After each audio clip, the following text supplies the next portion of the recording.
टीका या संदर्भात केली। सगळ्यात पहिले माझ्या मनामध्ये एक मराठी माणूस राहतो आणि या महाराष्ट्रामध्ये सन्माननीय राजसाहेब ठाकरे यांनी मराठी माणसांच्या न्याय हक्कांसाठी वेळोवेळी भूमिका घेतली आहे। आमचे जिल्हाध्यक्ष, भारतीय जनता पार्टी जिल्हाध्यक्ष नंदू परब साहेब यांनी ज्यावेळेस त्यांच्यावरती टीका केली, माझं असंच म्हणणं होतं, तुम्ही टीका जरी केली असेल परंतु त्यासाठी तुम्ही त्यांना ब्रिजभूषण सिंह जे उत्तर प्रदेशचे आहेत त्यांचं उदाहरण द्यायची काही गरज नव्हती। यासाठी आपला महाराष्ट्र पुरेपूर आहे। माय मराठीच्या कुटुंबामध्ये मला कुणाही इतर लोकांचा हस्तक्षेप नको आहे, एवढंच माझं म्हणणं होतं। आणि आज त्यांनी मला नाराजगी प्रगट केली आणि त्यांनी सांगितलं की तू पक्षाचा राजीनामा दे। त्यामुळे मी आज भारतीय जनता पार्टीच्या सदस्यत्वाचा अत्यंत दुःखद मनाने राजीनामा देत आहे।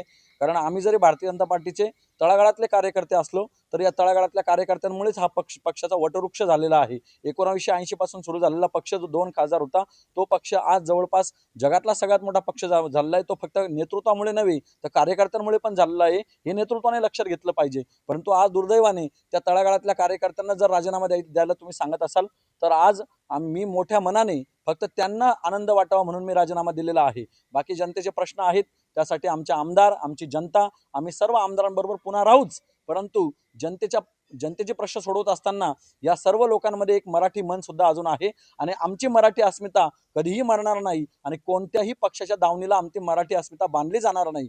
त्यामुळे ज्या वेळेस मराठी अस्मितेची बाजू घेणारी जी व्यक्ती असेल आणि तिच्यावर जर आपले जरी कोणी टीका करत असतील तर त्यावेळेस मात्र आम्ही शांत बसणार नाही। मला काही मिळणार नाहीये आणि मिळण्यासाठी आम्ही छत्रपती शिवाजी महाराजांचे मावळे आहोत। आम्ही न विकले जाणारे मावळे आहोत। आमच्या मराठी अस्मितेसाठी माऊली ज्ञानेश्वरीमध्ये सांगतात 56 भाषांचा केरासे गौरव।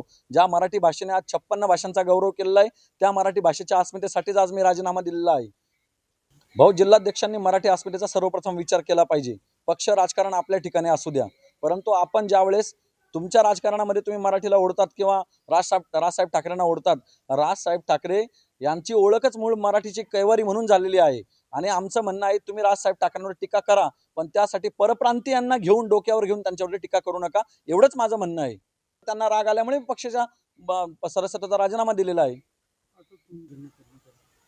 हे बघा, आता ज्यांना आपली भूमिका पटते ते वेगवेगळ्या पक्षाचे लोक येऊन आपला सत्कार करू शकतात, परंतु हा सत्कार माझा नसून हा मराठी अस्मितेचा सत्कार आहे, एवढंच मला बोलायचंय। नाही, आम्ही राईट विंग हिंदुत्ववादी पक्षाच्या विचारसरणीचे लोक आहोत। आमचे नेतृत्व सन्माननीय गणपतराव गायकवाड जेव्हा बाहेर येतील त्यावेळेस आम्ही दादांच्या विचाराने योग्य निर्णय घेऊ। आमचे आमदार आहेत त्यांच्या विचाराने आम्ही निर्णय घेऊ। जरी मी आज पक्षाचा राजीनामा दिलेला असेल तरी आमदारांचं काम करणं आम्ही थांबवणार नाही। खरं तर या डोंबिवली शहरामध्ये आतापर्यंतचा इतिहास आहे का कुठल्याही भाषेवाद किंवा जातीयवाद उत्तर भारतीय समाजाचा असेल, गुजराती समाजाचा असेल, साऊथ इंडियन समाजाचा असेल, आत्तापर्यंत इकडे कधीच कुठलं झालेला नाही आहे वाद। आम्ही सर्वजण इथे एकत्र राहतो, एकत्र सगळ्या गोष्टी आम्ही एकत्र करतो। आमचे उत्तर भारतीय समाजाचे मित्र आहेत, गुजराती समाजाचे मित्र आहेत, साऊथ इंडियन समाजाचे मित्र आहेत, सगळे आम्ही व्यवस्थित राहतो। आता हे काय झालं, हे जे कोणी आहेत त्यांचे जिल्हा अध्यक्ष यांचे अनधिकृत बांधकामामध्ये असणारे हे जे उत्तर भारतीय समाजाचे जे पार्टनर आहेत त्यामुळे यांना त्यांची उजरेगिरी करावी लागते। आणि राजसाहेबांबद्दल बोलण्याची यांची अवकात आहे का?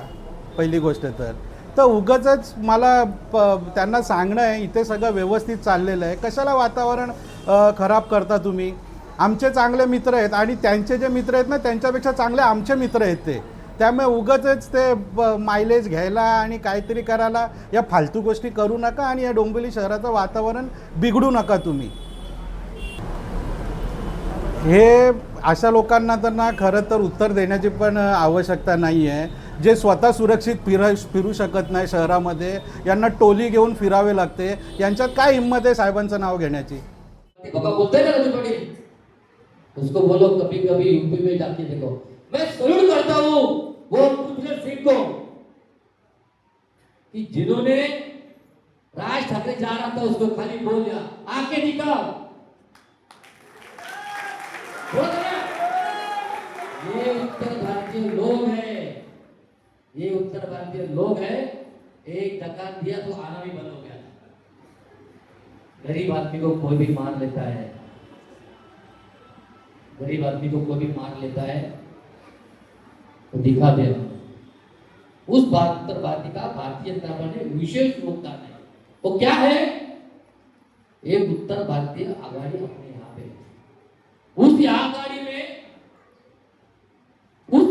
में के अध्यक्ष, जिला के अध्यक्ष नागेंद्र शर्मा है। जो प्रोटोकॉल है वो प्रोटोकॉल से सबका भी पद वितरण होगा।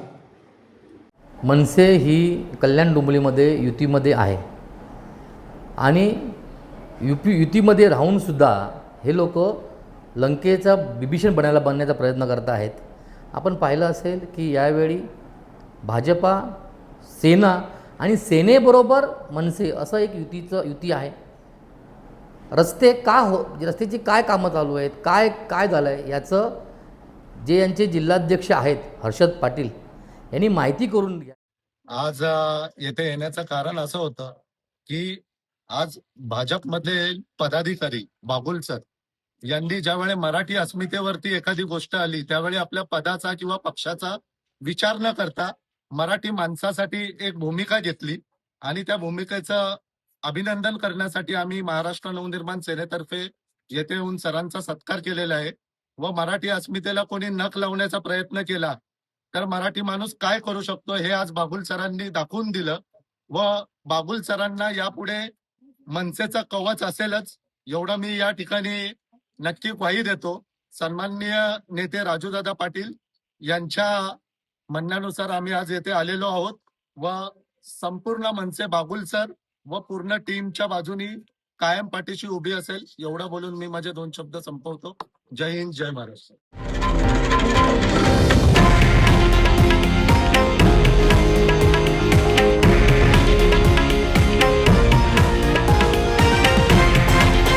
हे आहे देशातील नंबर 1 न्यूज नेटवर्क आणि आपण पाहत आहात TV9 मराठी, एकमेव।